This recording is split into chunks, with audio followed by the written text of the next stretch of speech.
You're listening to Unfiltered with Kenny Thomas on 95.9 FM and AM 610, the sports animal. See, I'm a little thrown off, Kaylina. See, this is what happens when the day gets thrown off when you get kicked off for the NCAA tournament yesterday. So today, you guys, it's my Monday. But what's up? What's going on? Kaylina, what's cracking? I hear we have a special guest today. What? We talking about me? I shine every day. What are you talking about? What? It's your show, Kenny. I'm the as we special covered guest. Before. I'm the special guest. I'm so stupid. An additional special guest. Man, this is the original gangster. Yeah. He ain't no guest. Well, I wouldn't be here if it wasn't for this man. But we gotta talk with somebody that's been here forever, holding me down. But he was out last week, you guys. We got Ed Nunez in here from the Pit Press. What's going on, Ed? KT, what's happening, brother? Good to be back, man. Man, I appreciate you. And just to let you guys know, the guest, he's really not a guest. I wouldn't have a show if it wasn't for him, if he didn't agree. Returning Unfiltered family member. Well said. Thank you. I just had to think about it. This is why you're the amazing Kaylina. Exactly. And then you Jonah might as well is say Kaylina who's too. here. Say who's here. It is Isaiah Right. Zay Johnson in the house. Yay. What's up, my brother? What's going on, man? How are you guys doing? Good. Lena, Kenny, Ed. How are you guys doing, man? It's been a long time since I've been talking to this microphone. Man, we done chopped it up in the text a little bit sometimes, bro. But hey, me walking in here in the building, being able to see your face. I know we've texted and everything, and I know you have your stuff going on, which we're going to get into here a little bit. But yeah, man, it's been good. It's been an amazing, about 5-6 months since I started Unfiltered Monday through Friday. And if it wasn't for you, bro, producing and agreeing the green light and produce the show on Saturdays at 10, man, we were in the thick of it. Yeah. And I didn't know when I came over here Monday through Friday how this was going to work. I just felt like lost because I didn't have you, because I started with you. Mm-hmm. I'm keeping it real, bro. And at the same time, the fact that you had to step away because you had to take care of yourself. Yeah. And now here you are in the real estate business. So What do you have going on, my brother? What's the company you with? Throw that plug out there. You already know how that goes. Oh, yeah. So I, had to step away just for a little bit of the radio station and get into real estate.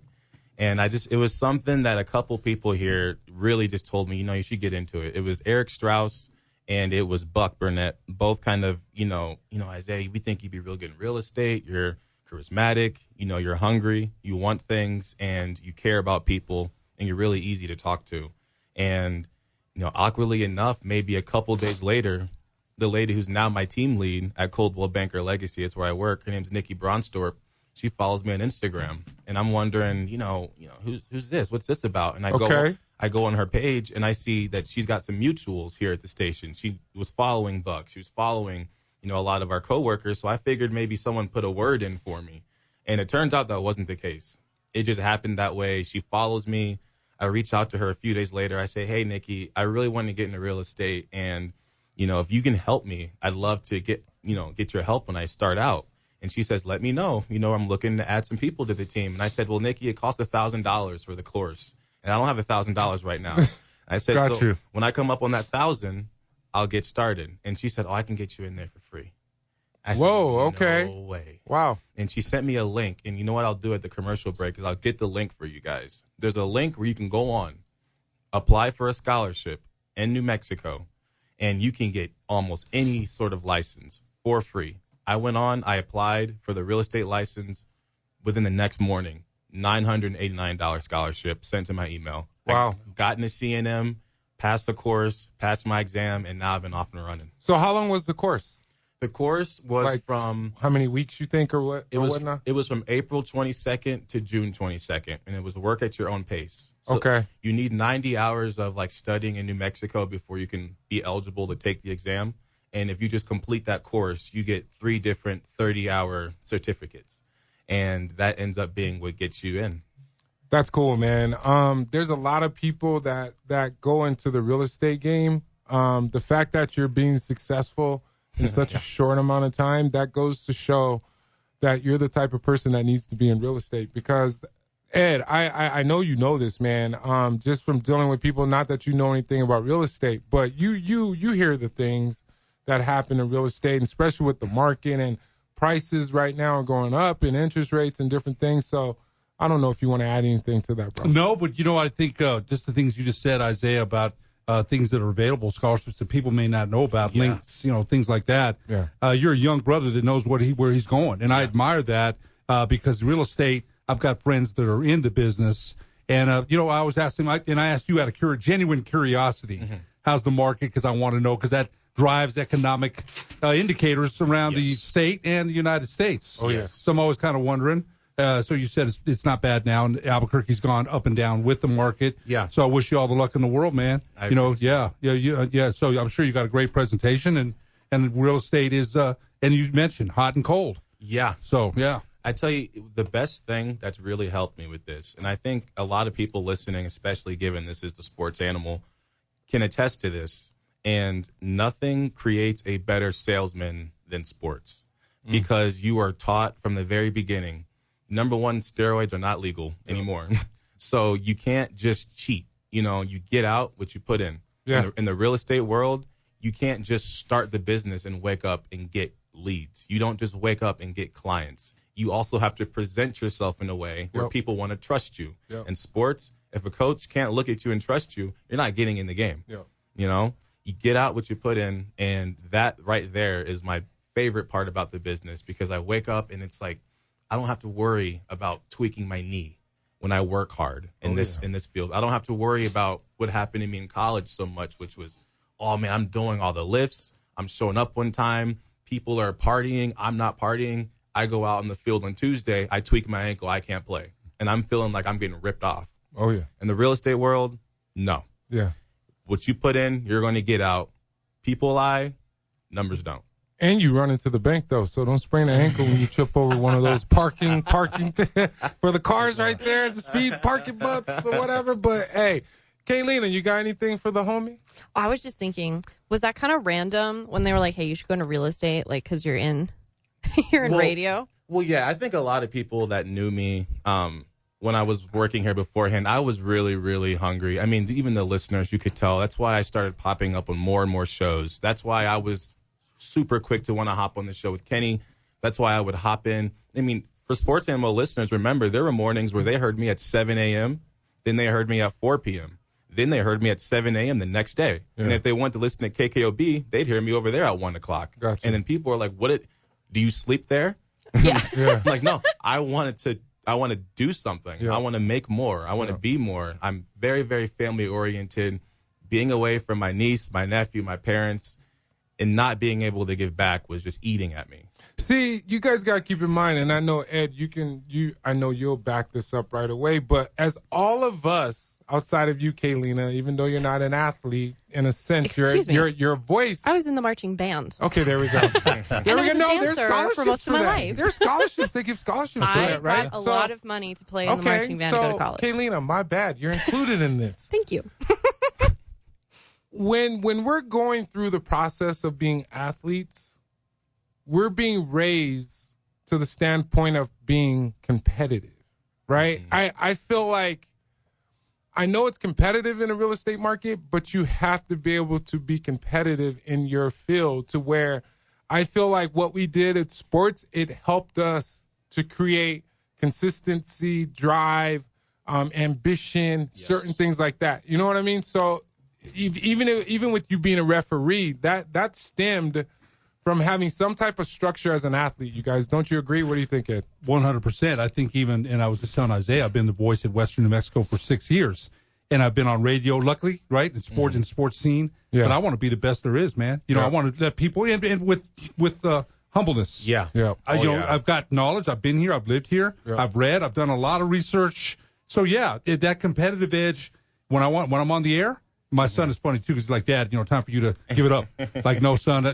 I said, we argue back and forth, but in a good-natured way, because we get to do it together. Yes. My son. How many people get to do that? Yeah. That's awesome. So, yeah, I think you're right about that competitive edge. It never goes away, and it won't go away until I'm in the ground, man. Never goes away. I tell you, this is one fun thing, and this is why I think it's really important in sports. This is why they have the MVP award. It's why they have all these different awards, because it makes people want to go and win. And Coldwell Banker, they have, your annual Coldwell Banker Awards. And they, give out a Rookie of the Year, top 10%, all these different things. And obviously, with me starting in August, I would have been eligible for Rookie of the Year for Coldwell. When we were in the room, it was in Sandia Casino. And we're in that room, and they've got that big old screen on. And they're going through the people who won different awards. When they got to the Rookie of the Year award, and they showed, who won it, and they showed all the stats. Number one, always very, very happy for everybody. So you give your round of applause to whoever won it. But inside, in my veins, I just felt it get hot. It was like, I need to win that award. Yeah. Like it was that moment. I started out like, man, I need to, I want to make money for the family and send back. I had a couple commission checks. I sent back to them. It was the best feeling in the world, right? Yeah. But when I saw that Rookie of the Year award get given out at Coldwell, my whole mindset immediately shifted from, okay, the money part's cool, but I want that award. I know if I get that award, everything else will come with it. Go get that award. And it's the same thing in sports. You focus on winning, everything that it takes to win will come along with it. Yep. Well said, my brother. Hey, there's a text right here for Zay. Let's go, Zay Johnson on the mic. I miss two men on, but I love the show. What's happening right now? I don't know who that's from. But that two men on, yeah, I appreciate the text. But, hey, because you used to produce that. You used to produce two men, two on, right? Oh, yeah. I figured there had to have been someone that may have listened just because people's lifestyles. Maybe they're still driving home from work at this point of the day, so they're like, oh, there that guy is. Yeah, as they should. Yeah, that's the whole point of me bringing you on. I have nothing against nobody that was on before doing this time. I'm happy that they actually acknowledge those guys. Mm-hmm. But the fact that they're listening right now, if you're on, if I don't care who's on, as long as they listening. You know what I mean? So that's all I care about. I don't care, just to let you guys know. So I really appreciate the text. For that listener, thank you so much. And as far as what's happening now, I'll assume maybe they mean with me. Again, just doing a lot of real estate. They better be. Right? Doing a lot of real estate. I was just slammed in the months of February and March. Very happy about that. But good for you. My schedule's opening back up, and I'm back on the hunt, and I'm just slamming open houses. Drop your social. My social is going to be... Or where they can contact you again. So my phone number, if you're anybody... Okay. Yeah, you about to... What? My phone... Drop it like it's... Okay. You know what's crazy? My phone number is more public than it's ever been in my life. It's all over the place. My phone number, 708-522-1081. You don't have to be ready to buy a house. Say that a little slower, my brother. You got 708-522-1081. Or you can reach out to me at Zay R Estates. That's my Instagram. You don't have to be ready to buy a house. Part of what I like to do is I don't want to pressure anybody. I just give information. Yeah. Maybe you just want to have an idea. Hey, if I want 3 bedrooms, 2 bath, how much would I be looking at? How much would it cost me per month? What would I have to do? Reach out to my number, 708-522-1081, and I can help you out. Zay, how about them Cowboys? What happened? Man. Hey, between you, Ed, and Zay and this texter, I don't know who that is, but what something happened with the Cowboys? I mean, or is he just acknowledging that crappy team you guys represent? Yeah, man, that was what's going bad. on? We figured I was going with Dak. I need to make sure Dak's cool. What happened? What's going on? Is something new? I mean, Dak's going through a breakup from what I hear. Oh, Jesus, he'll be fine. Yeah. Wedding got called off.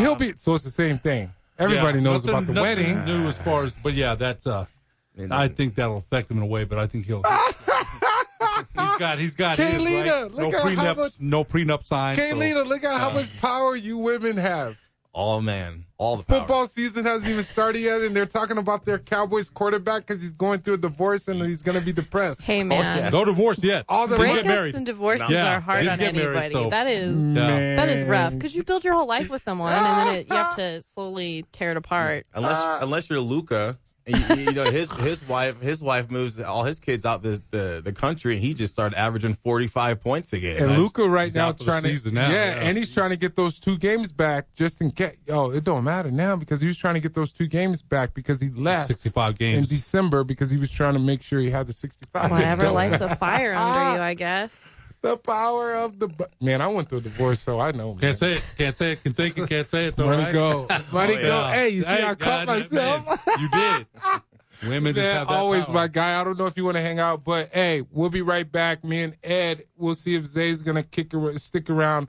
But we're gonna come back talking about the men's national championship. We're gonna talk about the women's national championship as well. Thanks for listening to Unfiltered with Kenny Thomas on 95.9 FM and AM 610 The Sports Animal. You're listening to Unfiltered with Kenny Thomas on 95.9 FM and AM 610 The Sports Animal. I got Kaylina in here producing with me today. I got my guy Ed Nunez in here from the Pit Press, and Zay decided to kick it with us for another segment. Mm-hmm. Hey, you guys, my boy Zay, who used to help produce the show, he's doing his real estate thing. Hope you guys are tuning in and got that number. Drop that number one more time, bro. 708-522-1081. Got a kid that might buy a house. You got someone that might need to sell a house.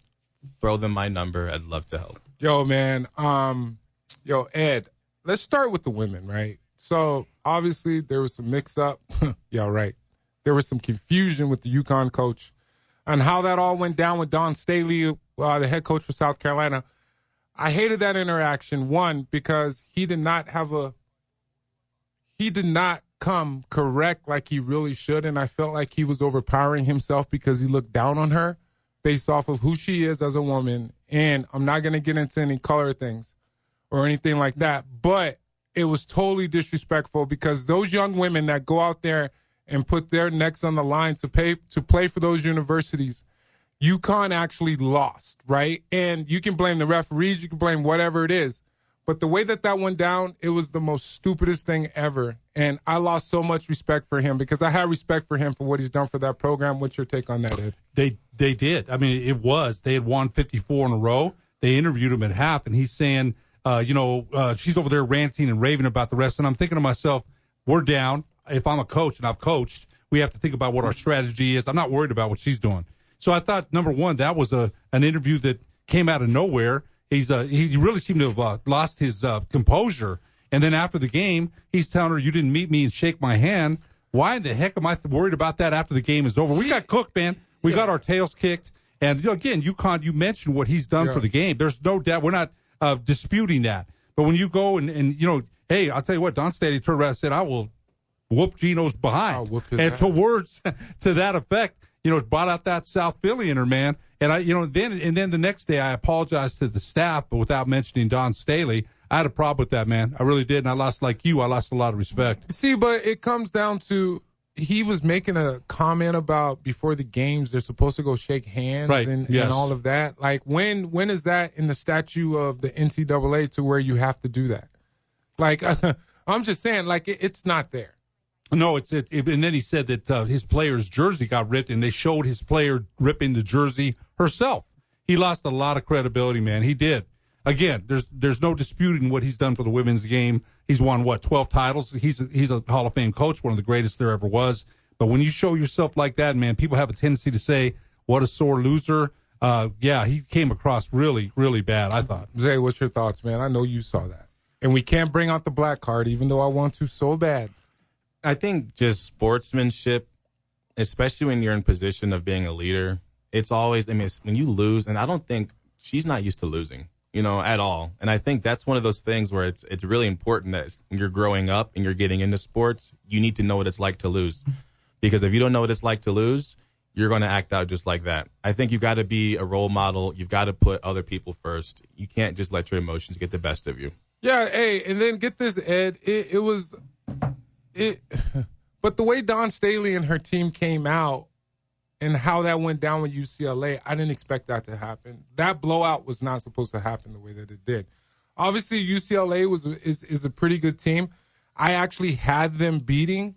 I actually had them going against South Carolina at that point because I felt like UConn would have beat UCLA regardless, but it's nor here nor there. But I didn't expect that blowout. What's your take on that South Carolina UCLA game? I thought Betts, the big girl from UCLA, dominated that game. She tough. And South Carolina would try to go to the rim. She's right there protecting the rim. And then I thought they got her in great situations to post up, catch the ball and score, throw her over the top. Jaime Jaquez's sister, she performed very well. UCLA won their first title since 1978. and that's when Ann Myers played for UCLA. Okay. And Ann Myers got a tryout with the Pacers. That's how good they thought she was. Yeah, and you know what? Ann Myers was good. But when you're going against dudes in the NBA, man, there was people at that time, I remember, I'm a lot older than you guys, that actually thought she might have a chance. You guys. You go against dudes, man. And again, women are good. I'm not saying they're not. But when you go against dudes in the NBA, it's like, it's a different level. Her name was Ann Myers? Ann Myers. Yeah. Okay, I was making sure it wasn't Caitlin Clark for a second. Pacers, Indiana Fever. Oh, yeah, brother. This is a long time ago, before you were even born. Okay, so that means Caitlin wasn't born either. Yeah, no, she wasn't either. But, my son will argue, like, Dad, I think Caitlin could come off the bench. I don't know, man. It's a little more physical in the NBA. And she, I'm not saying she's not great. Yeah. But Don Staley would say, leave games where they belong. We're not trying to pit men and women against each other. Let's appreciate the women's game for what it is. Yeah, no, if you're going to put, I think for Caitlin, you even have a chance, you'd have to run the Steph Curry system for her. Or I think if you have a good enough coach, I bet if you asked an NBA coach, could you get Caitlin Clark 10 points in the NBA? And he'd be like, yeah. Yeah, you're probably right. That's fair. Yo, so here's another text. Zay, will LeBron be a Laker next year? No. Yeah. No? LeBron will not be a Laker. I think he's going back to Cleveland. I think LeBron, number one, I don't think he's going to retire. But I think there's a bigger chance LeBron would retire than he would be on the Lakers. I think if, say, LeBron was in a situation where he couldn't leave the Lakers, although I know he can, if LeBron was a Laker by force, he would retire. I think Jeannie Buss has burnt some bridges, but he's a businessman. He's professional. Yeah. So he's not going to let that be known. Well said. But I think bridges have been burnt. Staley is actually the one who lost it. I don't know who sent that, but you're wrong. 100%. He came at her. You need to go back and watch a video. How loud he was, and the fact that you were able to hear the UConn coach's voice. He lost it first. I don't know who sent me that, but that's one of your fans. That's the same fan that's been texting this. Blame Zay, man. Yeah. And if that's Ron, we need to have a talk, because if I'm looking at that, well, there's something really going on. Before we get to the phone lines, Mud and Wayne, I'll get to you guys in a second after this break. But Zay, you got anything else before we let you go, bro? We only got like a minute, man. I don't want to take up too much of your time. You got to go sell these homes. And if anybody throws a plug as far as you hearing you on the show, I better get a text with my commission. Oh, I'm already way ahead of the curve. Don't you worry. With my commission. 50%. You're set up for it. 50%. Nah, but for guys out there, guys and gals, it doesn't have to be just houses, okay? I've got commercial land listed right now up in Rio Rancho area. I've got land. I can sell commercial, and I can do houses. So with your business owner, you want a spot, out in the middle of the Rio Rancho, or if you want a house, I can help out. Luckily, I have that access. So 708-522-1081. Shoot me a text message, and I'll respond ASAP. Much love, bro. I appreciate you coming on. You too. I appreciate it. Yo, hey, Ed Nunez across from me from the Pit Press just dropped the nugget. I was actually texting with this young man's family member in Sacramento. I'm pleased to hear that Uriah Tenet with UNM Lobos is coming back. He's not entering the portal, you guys. Number 4 is coming back, just to let you guys know what's up. He's going to be number 1. He's changing to number 1. Ooh, they go. Yeah. Ooh, your number goes back into hiding for now. Yeah. Ooh. Changing to number 1. Switch that up. Hey, no, okay, hold on. Let's go to Med. Kayleen, I'm going to push this segment a little longer. I got to bring in Mud. Mud, you on the Sports Animal with King Thomas. What's up, man? You just heard the news, right? Oh, yeah, man. That's some great news, man. Uriah Tenet's back in the swing of things for the Lobos. And I expect the Lobos, even though we lost the 2 big guys, I think we're going to do pretty good, man. I don't know about Antonio Cho, but this new guy coming in, I forget his name, dude, but I have to learn his name. I forget people's names. But the new guy coming in, man. Yeah, 6'9" foreign kid. Yeah. He's from Australia. He actually looks more athletic than the other 2 big guys. Yeah, I think in my opinion. I think he's my more. Opinion. Hey, as far as his body build, he's probably going to be like a 4'3", maybe. From what I just see, I don't see him being a Bouillon or a JT. I just don't see it. He's listed as a guard, man. Okay, cool. But you said that he was bigger. he was pretty big, like the bigs that were leaving. Yeah, he's pretty lanky. I mean, he has the long wingspan, I think. So does Antonio Cho. So I put him in the same category as far as bodies. That's just my opinion. I don't know if Cho's coming back, man. If this guy's gonna be here. Got you. You know. And other things too, man, like that Gino dude from UConn, man. That dude's just a big crybaby Sally, man. Uh-oh. He just, he thought that both men and women were going to make it to the final, and didn't happen that way, man. The men made it, but they lost, dude. Yeah. So, yeah, what he did was uncalled for, bro. Yeah. Yeah, so I don't know, man. But the Lobos, I wouldn't be too worried about that, man. I think the coach, we have a good coach, man, and he's going to bring us some good players, the ones that, he's going to fill in the graduate spots, and then they'll go from there, man. Appreciate you, my guy. As always, bro. Stay safe out there. Real quick, Kenny, I want to drop this nugget before I hop off. JobTrainingABQ.org is going to be the website. If you want to apply, whether it's becoming a mechanic, electrician, I believe might even be teacher on there. No, it's not teacher. But you can get your realtor license. Anything that requires a license, you can go to JobTrainingABQ.org and apply for a scholarship, and you'll be in there before you know it. Got you. Appreciate you, my guy. Thanks for coming on. You're always welcome. I've been trying to get you on anyway. You just happen to be here. Yeah, right. Yo, hey, when we get right back, we're going to talk some more Lobos, but I want to talk to Ed about this men's basketball game against Michigan and UConn, just to feed off of what Mud just said when it comes to Gino, the head coach for the women's UConn basketball team. We'll be right back. You're listening to Unfiltered with Kenny Thomas on 95.9 FM and AM 610 The Sports Animal. You're listening to Unfiltered with Kenny Thomas on 95.9 FM and AM 610 The Sports Animal. I got Kaylina in here producing with me, and I got my guy Ed Nunez in here from the Pit Press with me. Yo, sorry, Wayne. I didn't mean to keep you waiting, man. Let's get to this phone line. Wayne, you're on the Sports Animal with Kenny Thomas. What's up, man? Wayne, you there? There we go. I can hear you now. Sorry, I couldn't hear you. What's up, bud? I appreciate taking my call. Do you think it's sportsmanlike to shake hands after a game, though, first of all? Do you think it's, required? Do you think it's sportsmanship to go even after the game gets heated and stuff, to go and shake hands, or do you think it is a good sportsmanship to go shake hands after the game? But I think if you're referring to what Gino did, or what he was assuming that Don Staley was supposed to do, is that you're supposed to go shake hands before the game. That's what we were talking about earlier. But I think it is good sportsmanship to go shake hands regardless after the game. Right. I think even before. I think in a way before is gamesmanship. And then that's why it can get kind of heated because, I've coached youth and high school football for years, and I've always went up to prior to the game. I always go and shake the opposing coach's hand prior to the game, and in a way, it is gamesmanship. It is to kind of almost show that you're not afraid of them or their team, and it's kind of a way to get in their head. So I can see why it can get heated, but I think even after the game, I think it's too much that they hang their hat too much on shaking hands after the game. I don't think you have to shake hands after the game. You look at years ago when the Pistons didn't want to shake the Bulls' hands after the Bulls took half of their players and finally beat them. Then the Pistons said, "Oh, we're not shaking your hands because you won with all our ex-players." And then Jordan's dynasty kicked in from there on out. But I think too many times people hang their hat on that.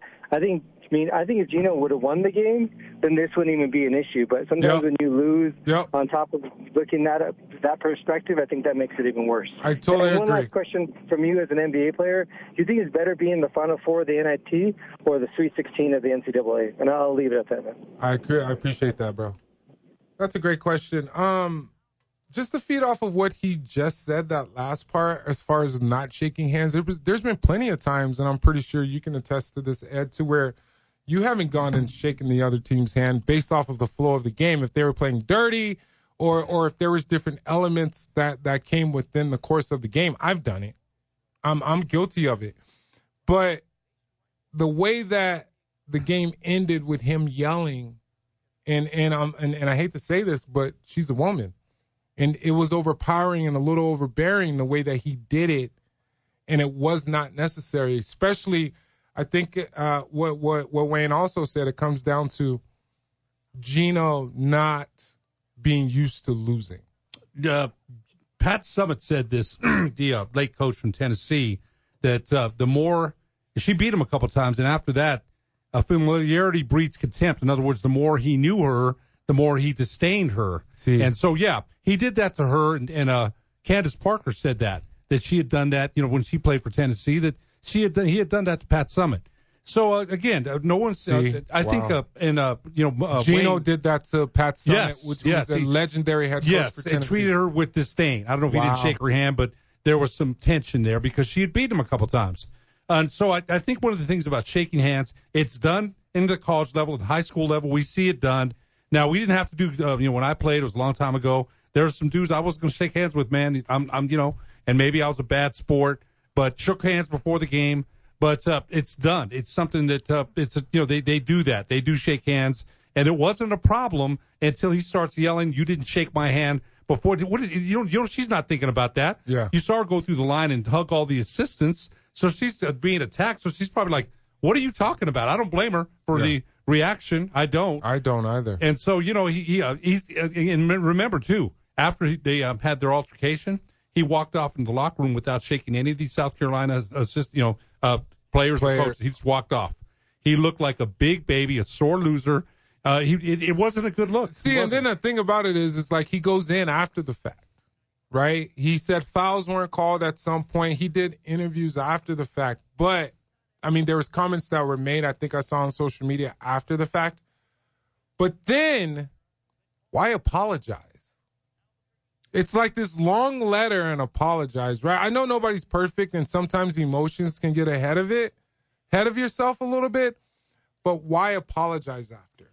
You know what I mean? Like, that's somebody told him that maybe it was the AD. And remember, they've got Dan Hurley to deal with on the other side, and on the men's side, and Dan Hurley's half crazy. He's half crazy. There's something wrong with that guy. But he's fun to watch, though, right? Yeah. He's fun to watch. Yeah. So I think maybe he had a time to think about it, went home and stewed on it and said, you know what, this wasn't the right thing to do. But it was a little bit too late, and he didn't mention he mentioned the South Carolina staff. He didn't say, I'm sorry to Coach Staley. Now, supposedly they've called and talked, but then Don Staley said, I haven't heard from Gino. Turn the page. I don't want to talk about it anymore, man. Yeah. Turn the page. Yeah. So that's it. See, the thing about it is, I think it was expected for both teams, for the women and the men, to win the national tournament. Right. That crossed my mind right away when I saw him react the way he did. Because when you got the UConn's men there for the third time in 4 years and get an opportunity to win 3 out of the 4, you know what I mean? 3 out of the 4, it's like that pressure might have been there to a certain extent, I think. And I don't want to say this, is it like one of those things to where men's sports is looked on bigger when it comes to women's sports? It is, but at the same time, I feel like they should be equal, especially when it comes to those two programs. So I just wanted to get your thoughts on that. That did cross my mind. I think those women's programs, we've seen them grow and grow and grow. A lot of excitement around them. So you'll get to this later. Bella Hines in the transfer portal. Yeah, that's something Bella. that kind of surprised me a little bit. She did get some playing time. So I think there's a lot more interest. Angel Reese getting traded today from Chicago to Atlanta for 2 draft choices, 2 number 1 choices. So I think there's a lot more attention around women's basketball than there ever has been. Said. And I think that's good. Well I think said. that's good. I Yeah. totally agree. Let's go to Sam. Sam, you're on the Sports Animal. Hey, Kane Thomas, what's up? How are you? I'm good. How are you? I'm all right. I'm not at all trying to defend Gino Auriemma, except for one thing. I saw a printout of a schedule that they had distributed to the teams that showed that there was a certain time period ahead of the game where the coaches are supposed to shake hands in advance. So he shouldn't have reacted the way he did or done what he did. But I saw it printed out where it showed the 3-minute or something time period where the coaches were supposed to meet at center court and shake hands before the game. So it was actually, I saw the story that it was actually something like a known part of that level of the women's NCAA tournament, that is expected of the coaches, that they shake hands before the game. He shouldn't have reacted the way he did and yelled at a woman or a man. So, like, it doesn't matter who. He shouldn't be having a cow, and it was probably because he's adrenaline rushed and was a little bee hurt, if you know what I mean. Yeah, so he shouldn't have done it. But there was a distributed time period that they were supposed to shake hands. So basically what you're saying right now is that in the Final Four of the women's NCAA tournament, there's a sheet that goes out every year to where there's this programming to where they're supposed to shake hands. Maybe just Dawn Staley's the only one that's never done it, but okay, it would be interesting to know if that's actually like a legit thing outside of somebody commenting on it. And is she obligated to change her mind if she doesn't want to do it or she doesn't want to do it? That's just my thoughts. Yeah, she doesn't have to shake hands with him if she doesn't want. It's just the idea that, he was just upset for no reason. Like, they had distributed the schedules to the teams in advance and to the coaching staff. And I saw it covered on a national news program, like either, one of the main ESPN or Fox News Sports or whatever. So I did see, I saw it. Okay. Appreciate you, Sam. Thanks for listening to the show, bud. Easy. All right. What you got, Ed? You got something for me? You know what? Look, I much respect to his call and his take. I'm not buying that because the game's over. Now, he's not going to wait 3 minutes. He said he did. Every minute of preparation counts. I'm not going to wait 3 minutes. If she's not there after a minute, I'm going back to my bench. I've got to concentrate on what's in front of me. I'm not worried about. They already shook hands before the game. They showed that. Oh, okay. So they did. They did shake hands before the game. So I think Sam was addressing that they didn't shake hands at all. That's what I got from it. They did. She shook hands with all the staff of UConn. So they did. So Sam, if you're listening, you can call 505 back again 246-0610, or if you can make it easier, you could just text me your thoughts because Ed did say that they did shake hands. They absolutely did. And then the fact that he didn't wait. He waited 3 minutes before the game started, is what you're saying, to where she was supposed to walk over and shake his hand again. Again, they had already shaken hands. So again, I can understand. But if the game is over and you just got beat, I'm not worried about it. She didn't come shake. She shook my hand before the game. Yeah. That's the last thing I'm worried about. Yeah. And you're mad because you lost, sure. But I'm not going to start saying, where were you? How come you didn't shake my hand? That's crap to me, man. I'm sorry. Yeah. I'm not buying that, not for 1 second. He did what he did. Her reaction, if someone's yelling at you after a game you just won and you feel good, that you stopped a 54-game win streak, I'm gathering as a coach, you feel pretty good. And again, what it did too, and Don Staley said this, it took away from what South Carolina had accomplished that day. Yeah. Right? The team had done well. Let's celebrate them. And they didn't get that chance. Yeah. And, I thought I just saw the phone light up. My bad, Kaylina.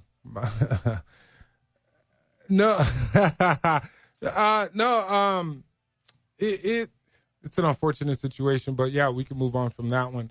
Ed, before this break, I kind of want to jump into the whole Michigan and UConn game last night. I felt like, obviously, I've been barking Michigan, and I felt like it was an unbelievable game. It was tight leading up into the halftime. But I just felt like Michigan had the edge when it came to offensive presence. But when you translate it over to the defensive side, don't you feel like it could just be me? I just feel like the defense was more intense and more intense on the Michigan side, and I feel like that helped them to be able to propel into winning that game the way that they did. At one point, Michigan got up by 11 points. Man, I was mind boggled by that. Lendenberg, Mara's 7'3". He can spin in the lane with those high elbows. Great footwork. It's a slog. Yeah, you're right. Then the left-handed little jump hook. It was a slog of a game, not the most beautiful game.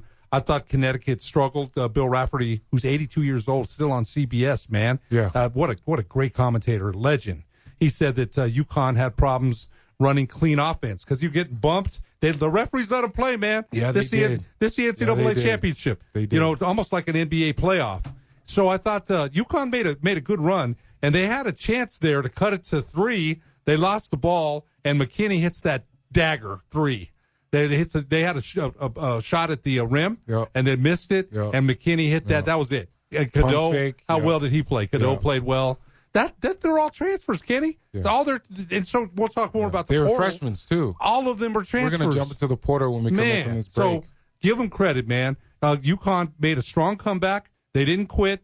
But I thought Michigan's athleticism and their length in the lane made a huge difference as far as the defensive end. Johnson on Michigan's side, he was the game changer to me. And when I saw, I don't know if you saw this, but the Fab Five commentated basically that the last game when Michigan came out, the Fab Five was out there, the first game in the Final Four, to where it was unbelievable the way that they had Jimmy King, Chris Webber, Juwan Howard, Ray Jackson. and Jalen Rose, right? To where I was happy to see those guys because those guys changed the dynamic when it came to, in 95, black socks, black jerseys. They changed the culture.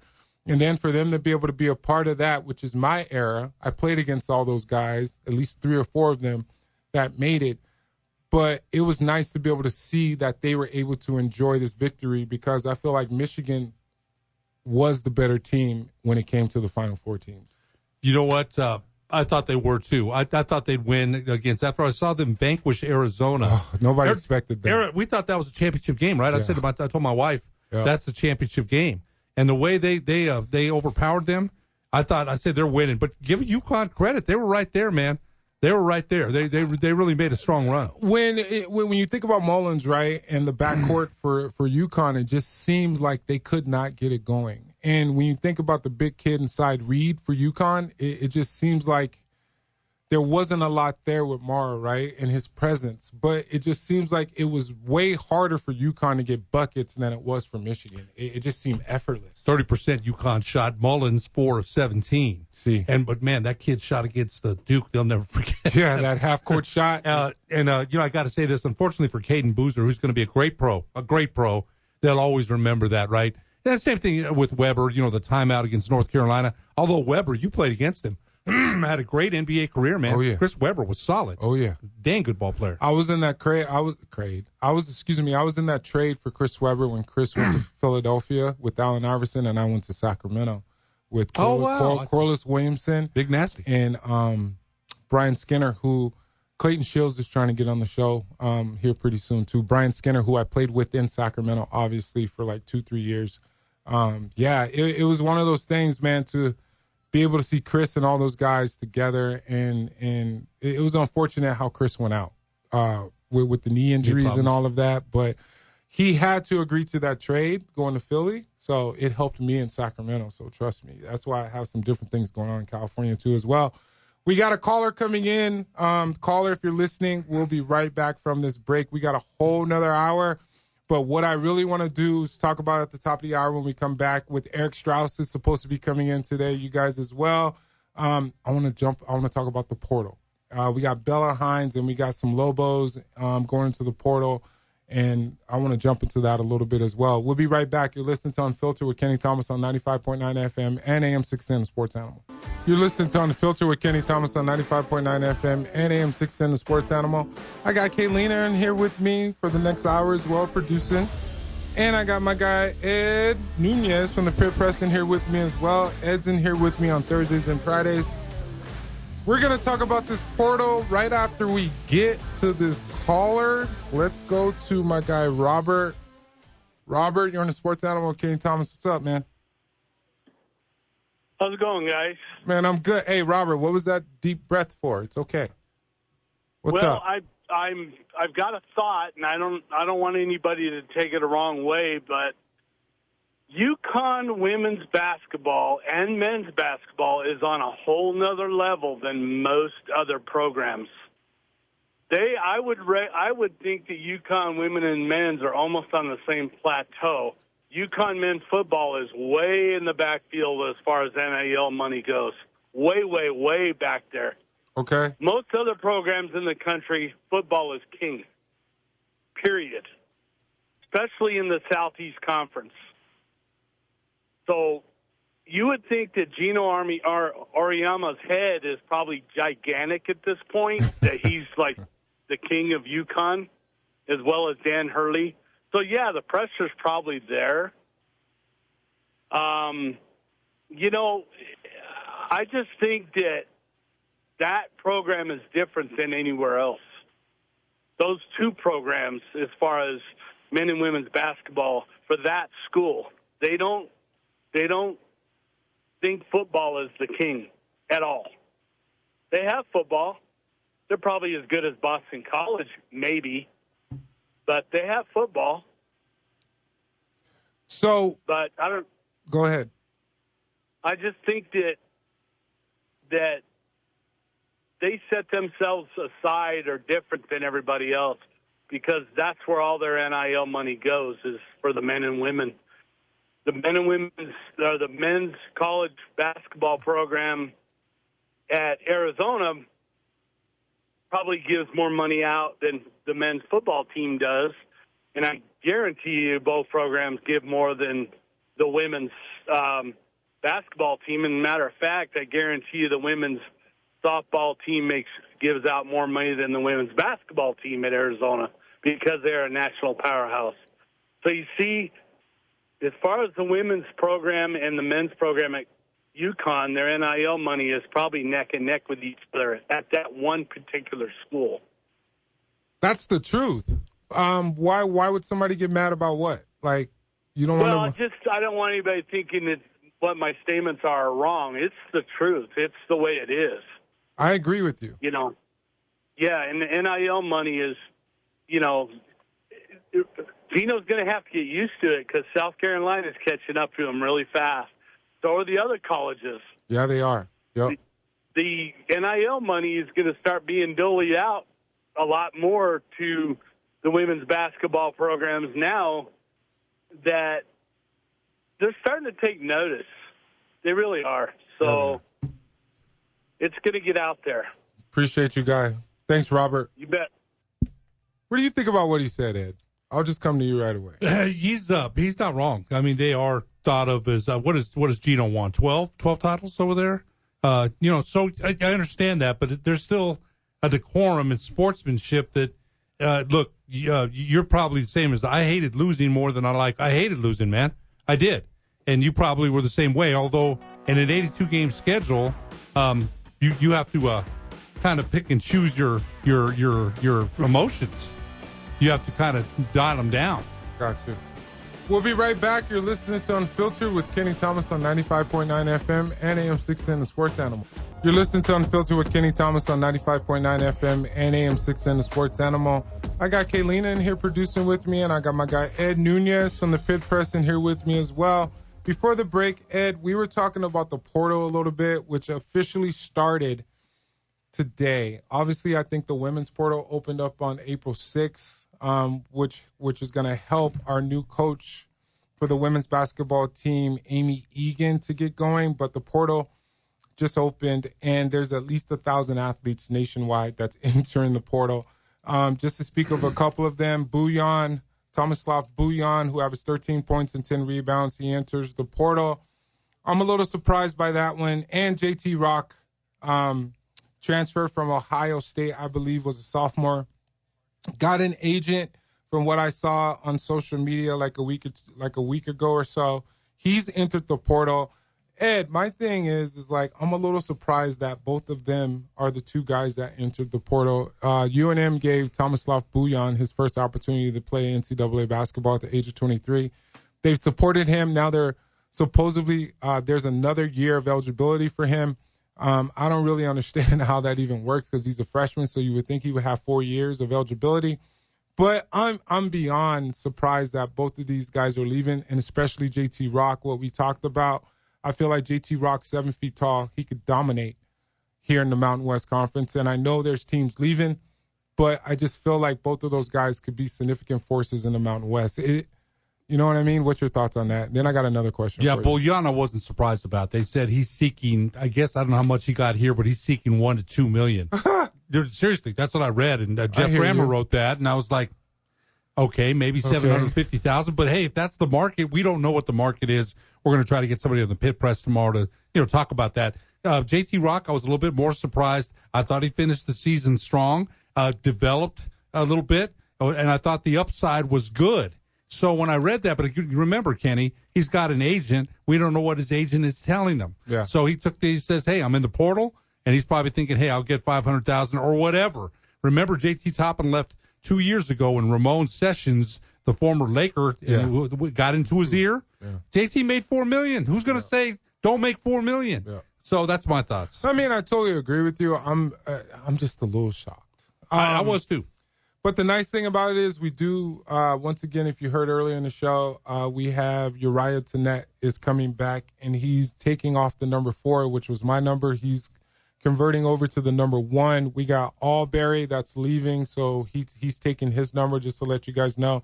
That's good to know that he's coming back, and we haven't heard the one big name, and I'm not going to throw it out there. I'm superstitious, but that's just me. I'm pretty sure Kurt Roth with the 505svf.org, if you want to go donate, he's helping to try and figure out how we can keep that individual. And I know it's been going on for a while, and I know there's been meetings that have been taking place. I'll just say it, Jake Hall, right? Let's just put it out there to where I'm just hoping that doesn't happen. I think he's coming back. That's when all indications are that he is coming back, and that his brother is going to come here as well. And by the way, we will have Kurt Roth as our guest tomorrow night on the Pit Press, so please tune into that. He'll be our guest tomorrow night at 8:30. He's talking to talk about the portal and some other things with Lobo Athletics. But I think that's the key. So you lose Alberry. Coach Olin likes to operate with rim pressure. Tenet's a little bit different, not quite the downhill driver that Alberry is, but that helps to keep Tenet in the fold because he had a good freshman year.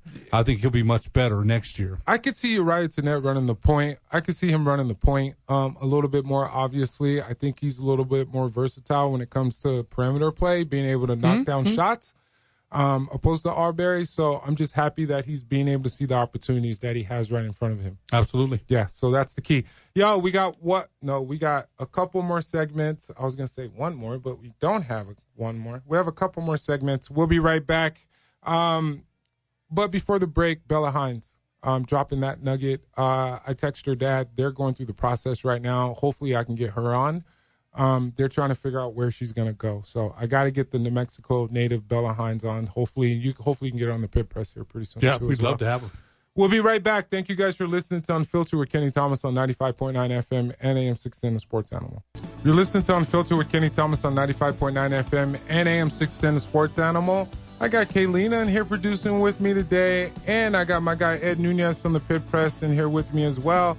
If you missed the episode of Unfiltered, you can go to all the YouTube, go to YouTube, and you can search Unfiltered and with Kenny Thomas, and you can go to all the podcast platforms and search Unfiltered with Kenny Thomas as well. And you can follow me on social media, Kenny Thomas NBA. There's some clips of me and Ed, Kaylina, Eric Strauss. We got Jonah. Everybody that's a part of the show is on my social media if you want to go check out some of the clips. They're 30-second clips. I got a text right here.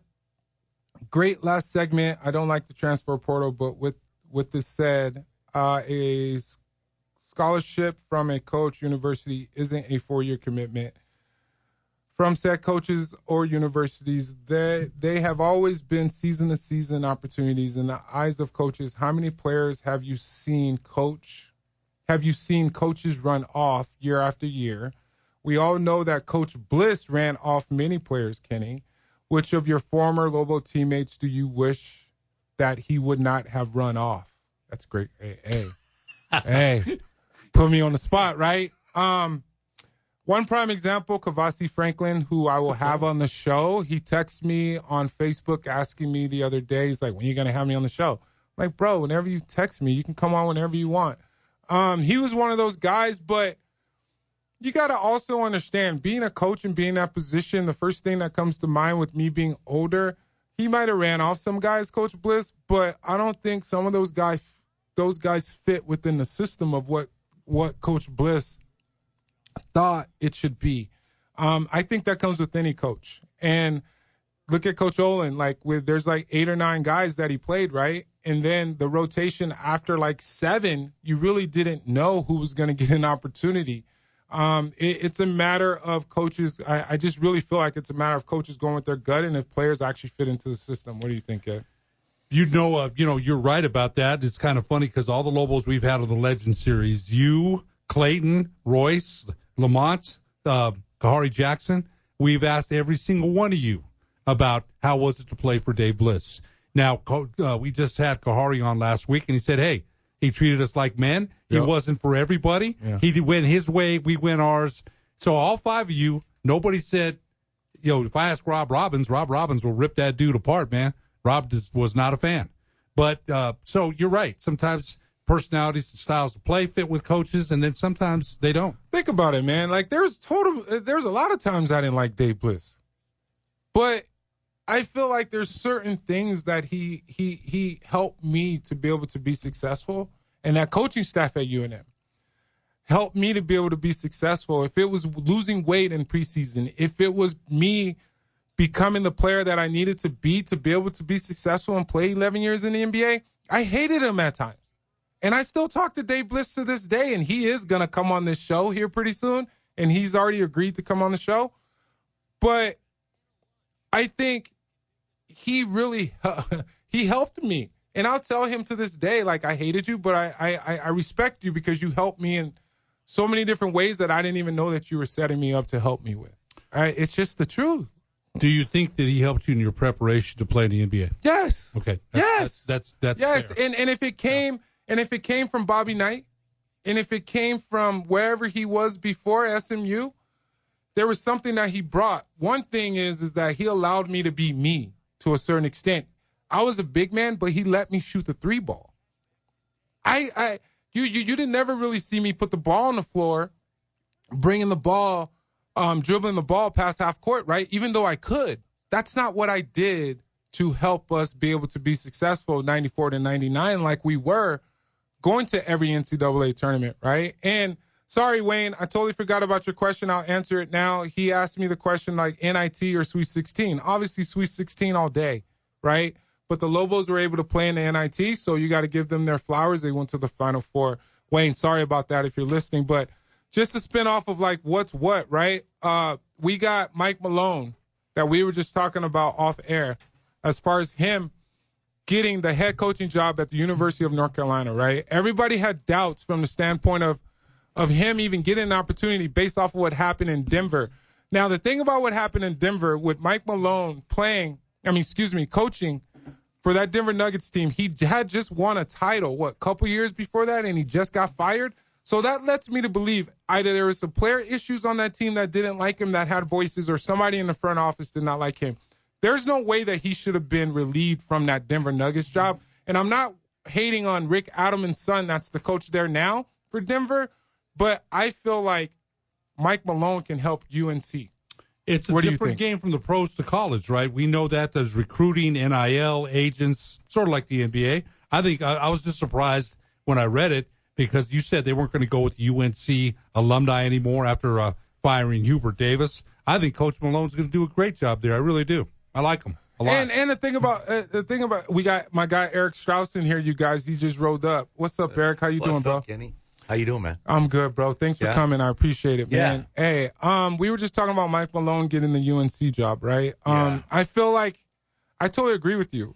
College is different than the pros, but my mindset is that when you can have a pro coach go to college, I feel like it can help set them kids up for success because he knows what it takes to be in the NBA, right? Now, what do you think about that? Even more so. You know what I mean? Coach the championship team. I liked him a lot. I did. I was surprised when Denver got rid of him.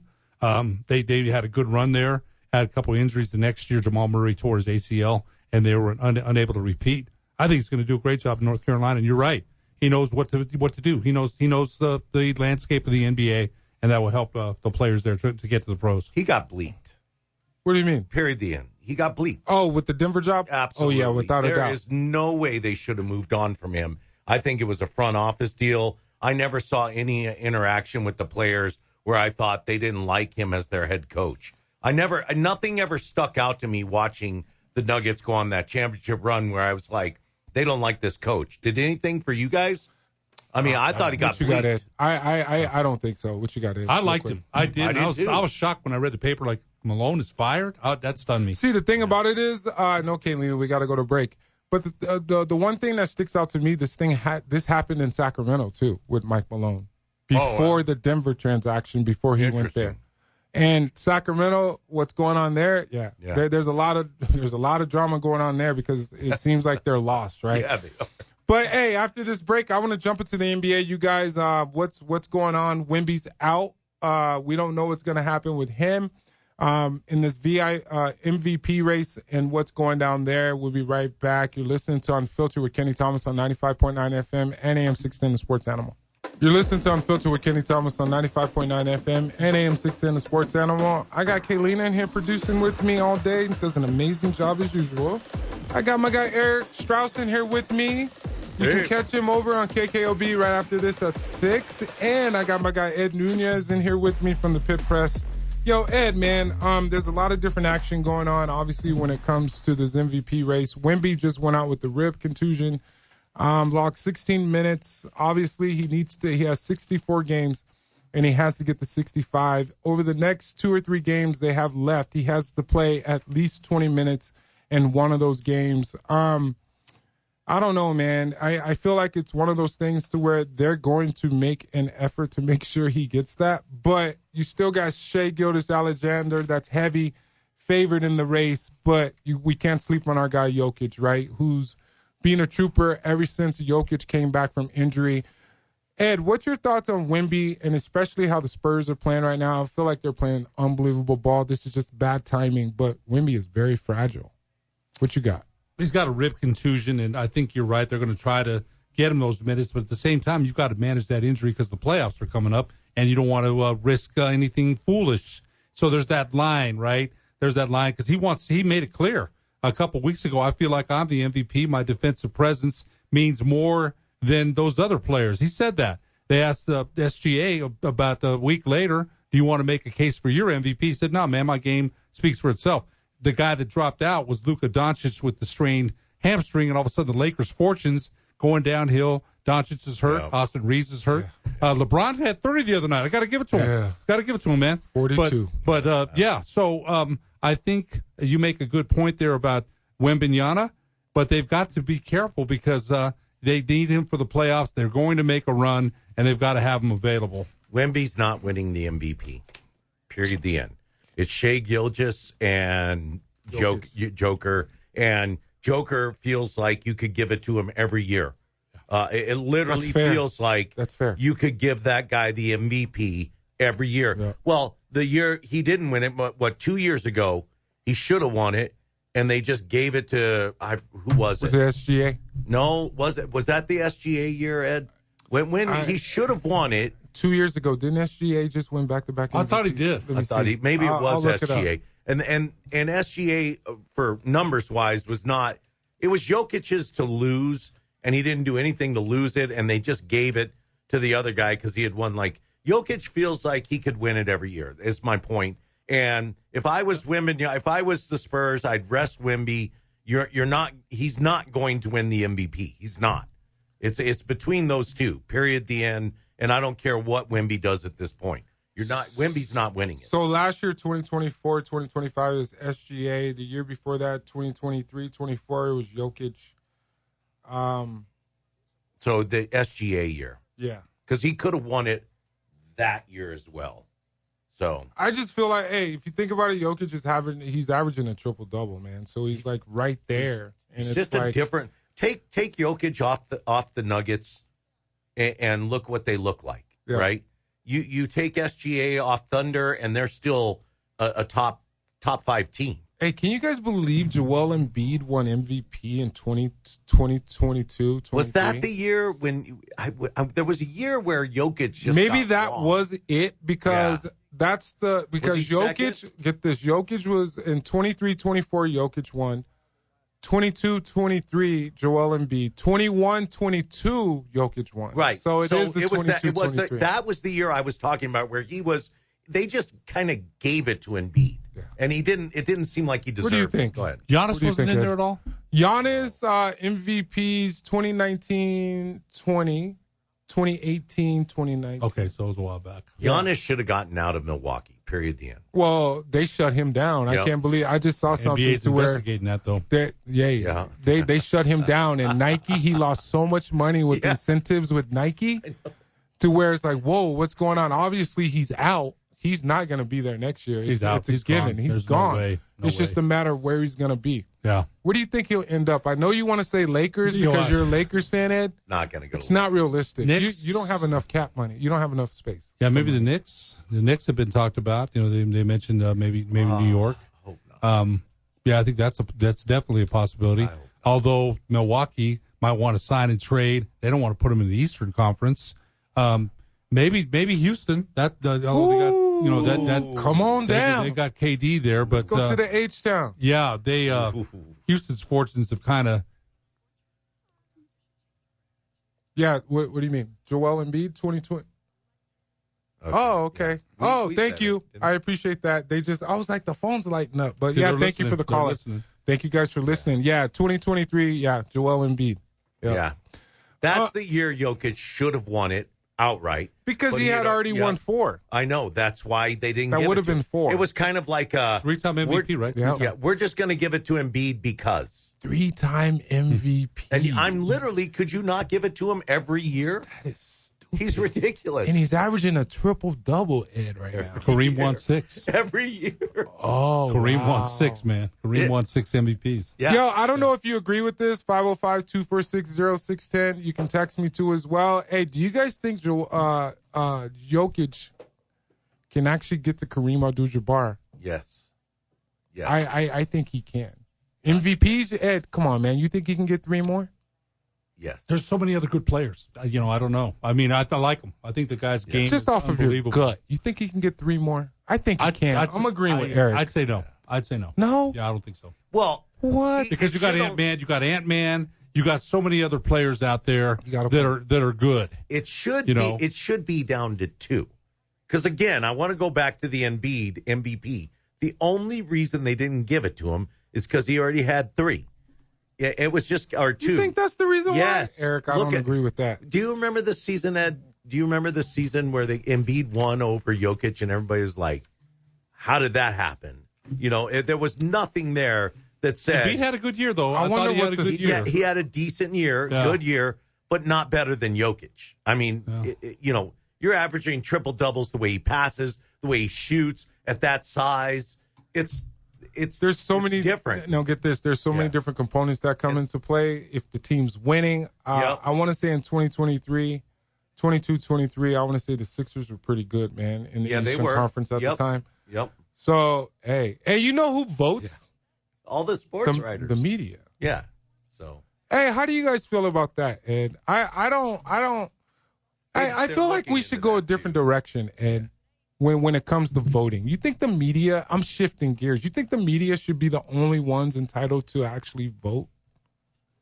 Half them people don't even play sports, man. They're just writers. Plus, they've got some grudges against certain athletes. There's been times where everybody voted somebody in for the Hall of Fame, and then 2 writers that didn't like the person didn't. Yeah. So, I don't know. They cover sports, but there's they didn't give them access to an interview, or they just don't like that person.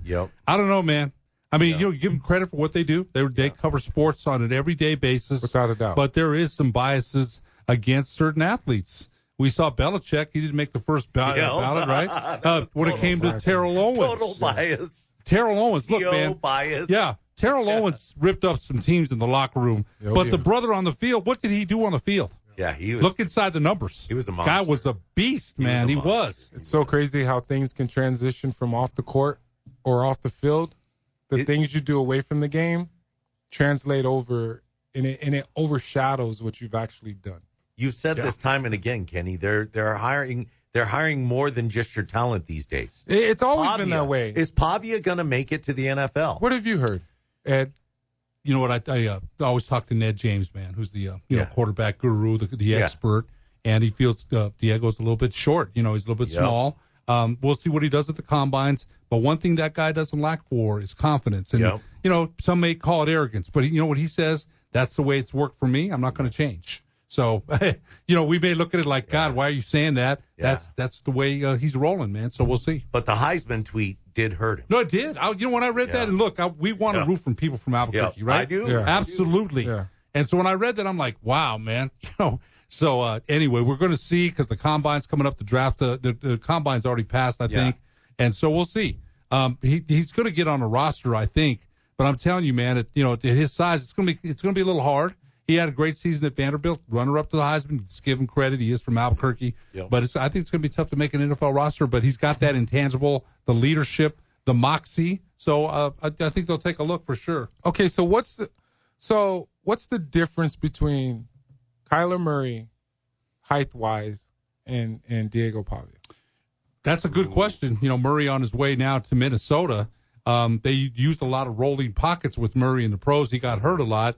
I thought he played for Oklahoma in college, right? Yeah. He came with a little bit more hype. But you could say the Pavia second runner-up, that's a lot of hype. He had nobody had a season like that at Vanderbilt ever. Yeah. So, but I don't know that he's, remember, it suffers because he's from Albuquerque, they're going to say his height. But you're right. That's a legitimate question about Kyler Murray. It's the other stuff, right? Because right. And then it also ends up which system you're going to end in, too. That's important. Right? Because obviously, look at the Arizona system, and Kyler Murray's shorter, and it probably just wasn't a good system. And I'm not sticking up for Diego. I'm just saying in general, as far as the height, right? And it goes back to how he is away from the game. The social media thing is stupid. I think the days of the short quarterback are coming to the end. Okay. I think Kyler did some of these shorter quarterbacks dirty. That's fair. Drew Brees opened the door, and I think that door is closing dramatically. Gotcha. In my opinion. Remember back in the day, Doug Flutie had some success, not great success, but Flutie did have some success with Buffalo and New England. Hey, you guys, this last segment, I want to talk about the Cavs and the Knicks right after this. Who is actually a team that can make a run out of those two teams? Because I feel like there's a lot of different action going on with those two teams. You got James Harden with the Cavs, and I feel like the Knicks are making a push. We'll be right back for the last segment of Unfiltered with Kenny Thomas on 95.9 FM and AM 610 The Sports Animal. You're listening to Unfiltered with Kenny Thomas on 95.9 FM and AM 610 The Sports Animal. I got Kaylina in here with me producing today. I got my guy Eric Strauss in here as well. Catch him over on KKOB at the top of the hour. And I got my guy Ed Nunez in here from the Pit Press with me as well. Yo, Ed, I'm going to come to you first, man, with this. We got the Cavs and the Knicks. I'm a big Mike Brown fan. He's the head coach of the Knicks. But when it comes to the Eastern Conference, I feel like the Cavs and the Knicks are right there. I feel like the Knicks pros, I feel like they have great half-court defense. They're playing some pretty good ball. Playmaker wings. You got Hart there as well. Third seed position right now. Cons, obviously, it comes down to Anthony Towns. He's going to be the X factor if the Knicks can go deep in the playoffs. That's just my opinion.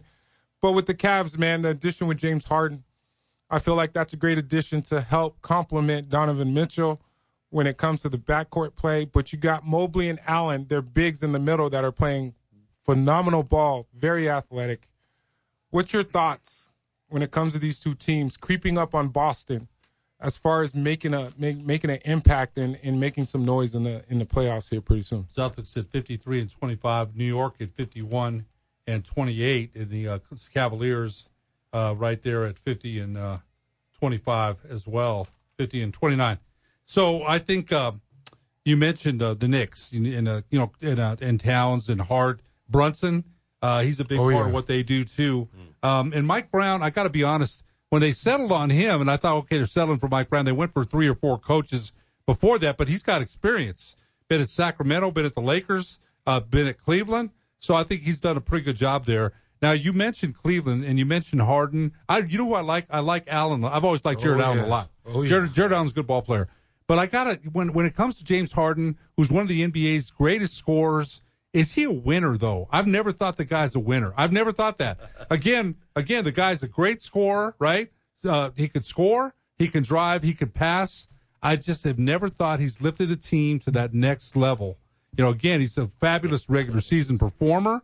But what is he? I look at Oklahoma City, he had a team. Brooklyn, he had a team. At Houston, he had a team. What has he ever won? To me. What you got, Eric? With that, it's crazy to think about with Harden, as good as that guy is, how he cannot. And again, I think it comes down to the attitude thing. I am the system. Remember that quote? I am the system. Oh, really? Yeah, I am the system. So he's because I don't know. I don't think he plays well with others. I think he can get a little ball heavy. And if you're right, he's never really won anything. He's been around a lot of talent. I am not a Mike Brown fan. I don't know why. I didn't like him. Yeah, I didn't like him with the Lakers. I thought he did a really bad job with the Lakers. I never thought Mike Brown's I don't think he had players with the Lakers. Well, I don't disagree with that, but where has he won? Sacramento. He turned that whole program around. I was actually doing TV. Okay. They made the playoffs in 17 years. Last time they made the playoffs. I remember that playoff run. Right. And so after that, the Warriors were first. The Warriors were first. Yeah. And then the Kings, they got rid of him. Yeah.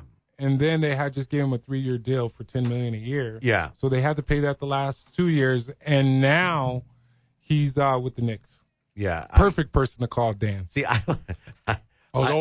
Oh yeah. The New York guy. Yeah. Oh, I love Dan. What you got, Until Eric? Mike Brown wins something like the big one, I'm not a fan. He's won. Okay, so he's won with the Warriors as assistant coach. Head assistant. Head assistant. Head assistant behind Steve Kerr. Yeah. Just saying. Kerr gets the credit for that one. That's fair. Yeah. Yo, hey, we got Dan. Dan, you're on the Sports Animal, Kenny Thomas. Hey, let us have it, man. What you got? Well, listen, man, I don't know what this the coach here with the Knicks is doing with Cat with Cat, because they seem to have they're having problems. It seems. I don't know if he's running the guy too much. They're complaining, but there seems to be some kind of breakdown there. As far as the Knicks are concerned, listen, this is the year they got to do something, because they lost 5 draft picks, number 1 draft picks for that Mikal Bridges. Okay, they're not getting any younger. They got to do this. I agree wholeheartedly what they had to say about James Harden. James Harden, and I'll put what's his name in there too, Kevin Durant. Both of those guys, like Barkley says, they don't drive the bus, baby. They're riding on the bus, and that's all they do. They've never been leaders. They've never shown that, I got this team. Right now, he's with Houston, right? Kevin Durant's with Houston? Yeah. Yes, sir. I saw him the other night on TV. I mean, he's another, like he's their big ball player or whatever. The guy's a palooka. He's a palooka, the same thing with Harden, another palooka.